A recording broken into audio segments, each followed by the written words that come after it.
What should you do if you're new on eBay and have zero feedback? Start selling stuff. Okay, I know that was a really simple answer, but here's the real answer.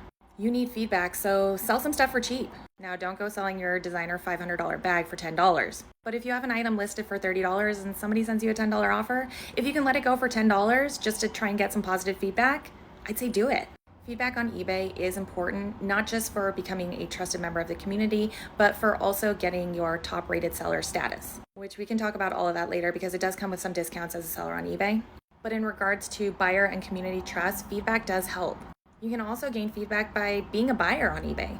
Now you might be thinking, well, I don't have a ton of money to spend. That's okay, look for things that sell for $1. I'm dead serious, maybe you don't need the actual item, but you need feedback. I'm pretty sure people will sell digital images on eBay for $1.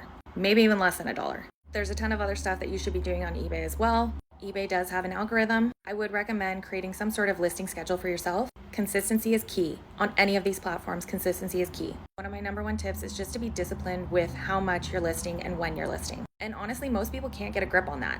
When you're self-employed and running a small business, you're kind of scatterbrained, so it's easy to get off a schedule. But you really need to put in the effort for 1 to 2 months on eBay to really see true results.